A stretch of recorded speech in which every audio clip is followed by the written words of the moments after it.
This video will probably span multiple days over the next month or two as I start this new build. The first piece arrived today. This is the injora,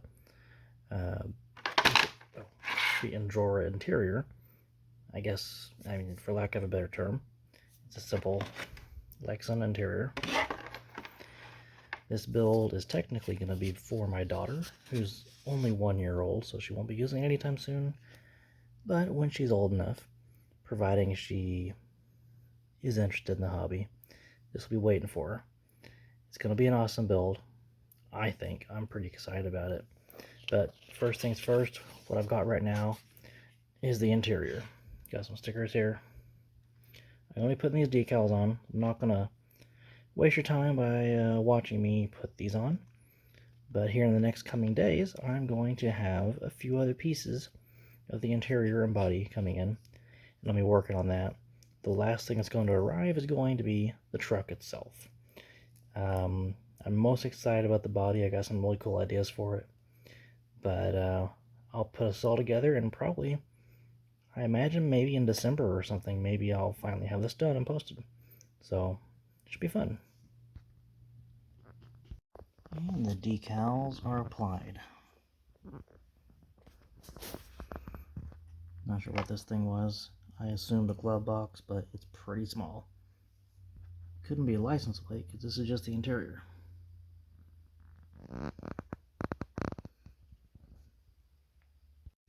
Alright, it's been a few days since I put all these stickers on. Funny thing is, sometimes when you order things on Amazon, they're a little smaller than you expect. So, yeah. Unless I get a child's car seat or something, this isn't going to work. Maybe she'll just go back here. I've ordered another driver, but little Rogue is a little too small to be the driver of this car. So for this build, I'm going to be going for like a woody look, as in the woody station wagons of years past. So before I do that, I know what a woody looks like, but I thought, I want to make this look as accurate as I can. Let's look up and see what exactly I might be missing about woodies. So naturally I turned the good old interwebs. So our first contender, we got the wood grain, and then we have some trim of a lighter color around it. Okay. Similar, we got wood, then we got another gap and some trim around it.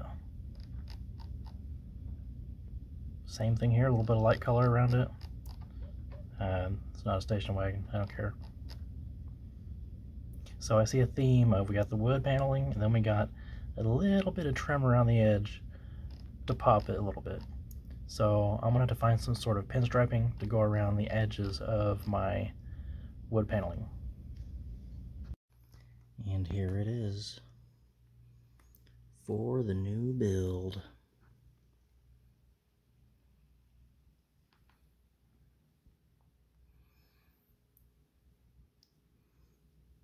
'61 Corvair.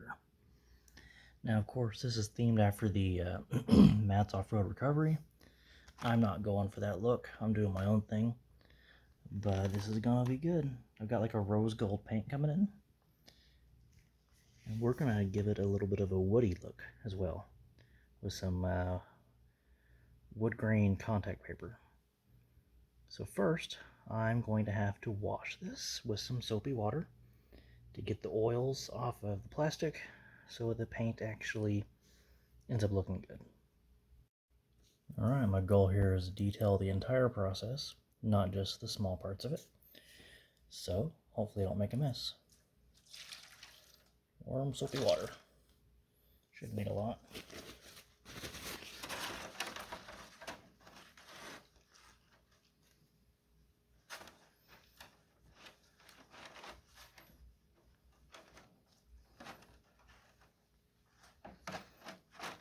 Get all those oils off of it.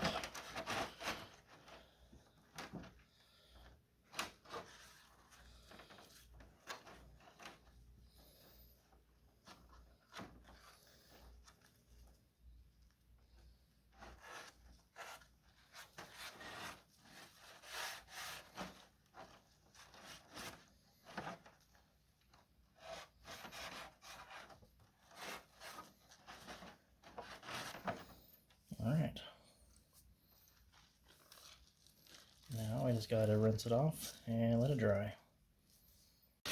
And dry this guy off real good. There's a little bit of water on the outside, so it might look like I missed a spot. And it's because it's on the outside. The outside doesn't matter, because it's got a protective film on it.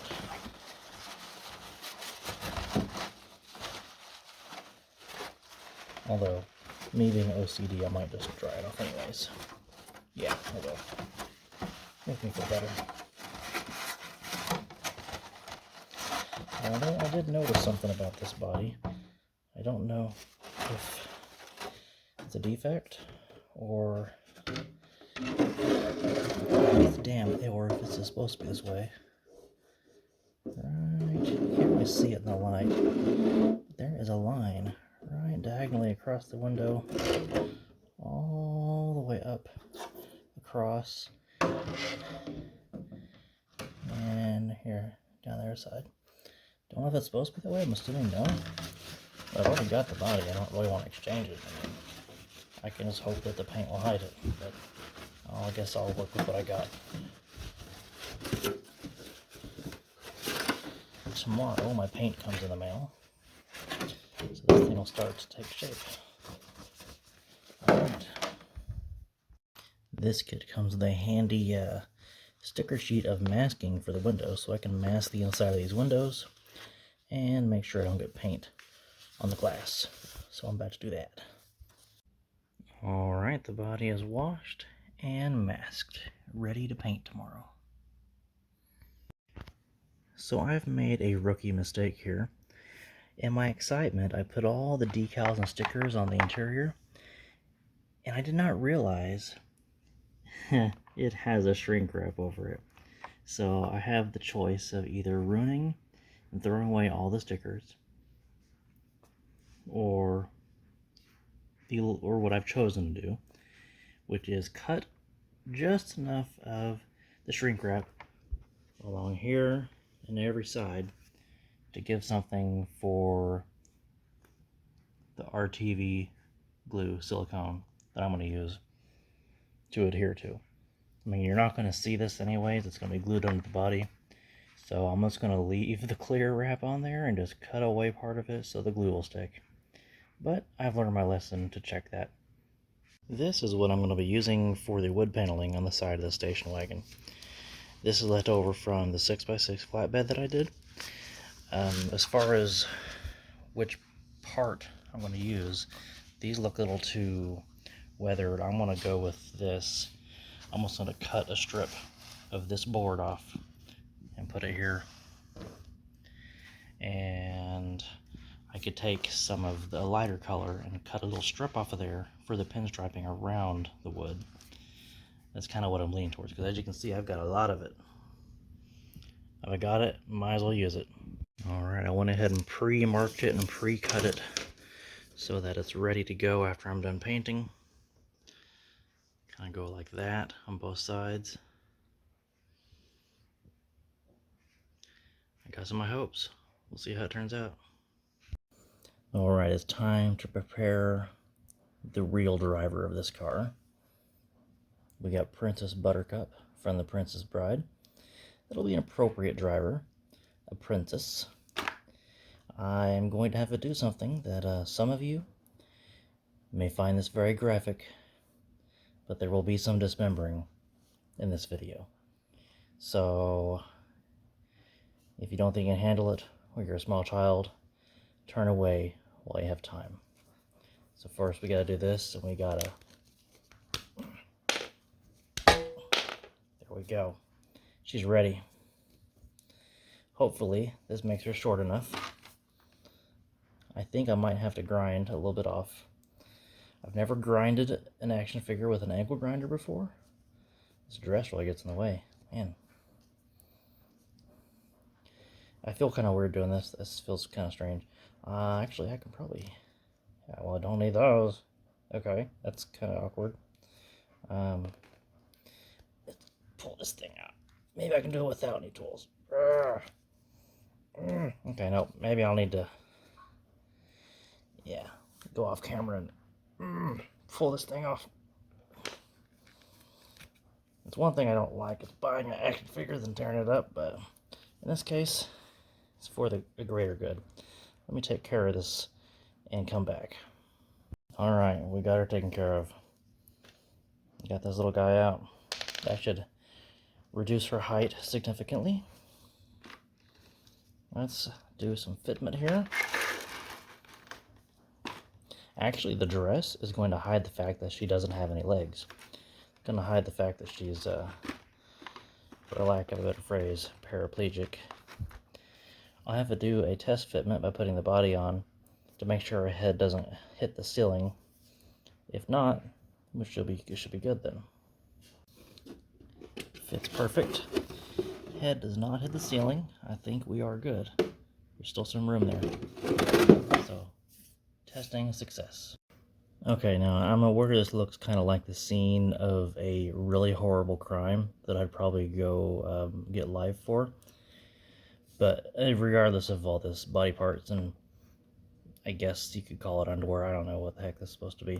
Anyways, this dress is going to be a little bulky, so I'm going to trim it a little bit, hopefully leaving just the front to hide the fact there's legs.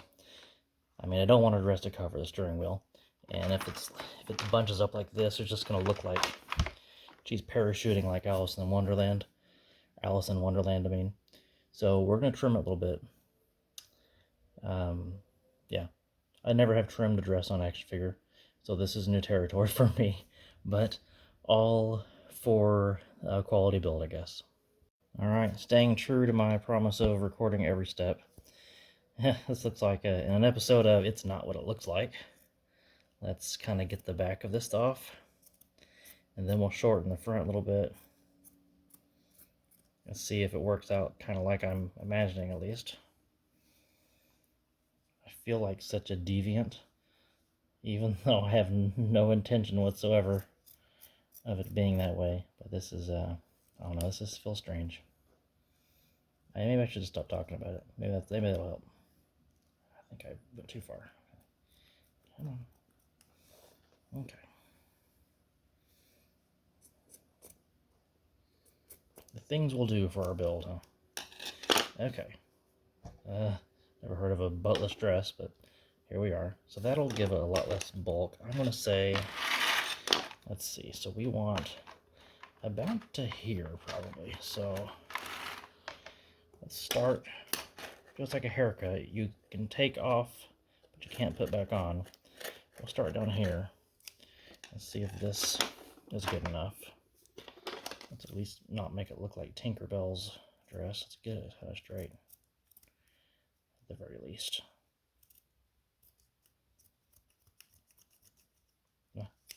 I'm no tailor, that's good enough. Well, maybe I got it a little too short, but I think that'll be okay. It still gives some appearance of legs. Just stubby legs. I think it looks a little better though. Yeah. Next will be the gluing. So, onward. Alright, so I'm going to try and not get the dress stuck to the seat. So, make sure you know exactly where you want your figure to be before you start gluing. Because when I did my first one, I think the first one I did was my 6x6. I had to reposition it several times because I got it glued down. Then I was like, oh, wait, now that it's glued, it's not where I want it to be. So, think about it first. So, if I get her close enough so she can actually touch the steering wheel. So, probably right here. Okay. Right in the center of that seat there. So, I'm going to put some on the bottom, lifting the dress up, of course, so it doesn't get stuck to it. We'll put the dress down afterwards. This is silicone. I used hot glue the first time, but it worked great for a few weeks until I left it in my car in the summertime, or even, oh, I got off the camera, sorry, or driving on a trail in the summertime. The hot glue melted while I was crawling, and my driver was just kind of going all over the place. Let's put it a little bit down here. Just forgot to measure. Okay, get on down there. We'll hold it in place for a minute. Then once it's kind of dry and set, I'm going to put a little bit of reinforcement around the base. Maybe position her limbs. On my blazer with Vizzini from Princess Bride, I actually glued his joints because his joints would move while on the trail. Alright, I did what I had to do. I used one of her legs to prop behind her to keep her from leaning back. I'm probably going to have to let this sit overnight, and once it's dry, I'll reinforce it where I need to. I'll probably have to do several gluing sessions. But once this is set, it's not moving. My blazer, I used, not this one, I used the Loctite brand of RTV, which is more or less aquarium glue, aquarium sealant. And I've tumbled down hills on one of my recent videos at Chandler Park. I was going up a really steep hill, and it rolled down end to end and slammed into a tree, and he still hasn't budged at all. So it's some pretty strong stuff. It's waterproof. It's not going to melt in the sun.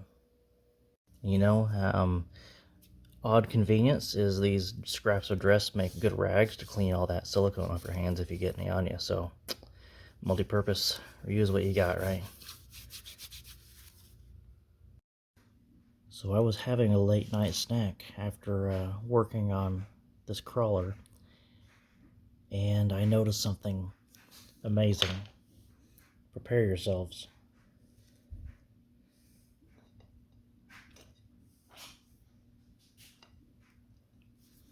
I know, right? It's mind-blowing. Okay, back to the normal stuff. And here it is. Here's the color I'm using. Time to get painting. Alright, time to let this thing dry. Alright, it's cold outside, so it's not ideal for painting, but it's the season of coldness, so can't do much about that. 3 coats in. It's not looking too bad. I'm about to put a coat or two of black on top. That's going to prevent the see-through, because if I hold this up to the light, as you will see, you can still see through this. You know, I did some research, and apparently, my first time painting Lexan, it's translucent paint, so you're going to see light through it.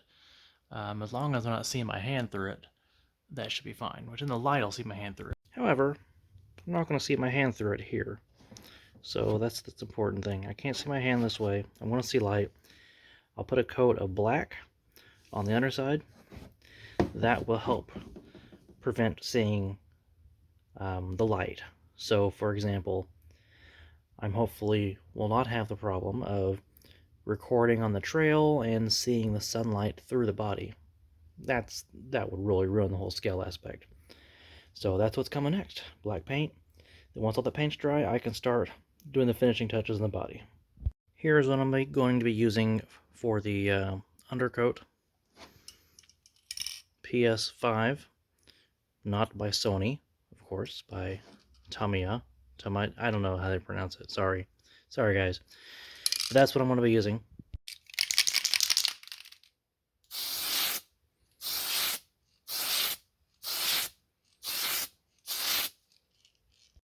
Alright, I'm going to let this dry overnight, and I'm going to go back inside the house where I can breathe. Alright, this is dried overnight. I'm going to hit it with another coat and see how it looks. Alright, I'm wearing my makeshift mask for painting. This video is getting kind of long, so I think there's going to be a part 2 for the rest of the body finishing touches. So stay tuned for that.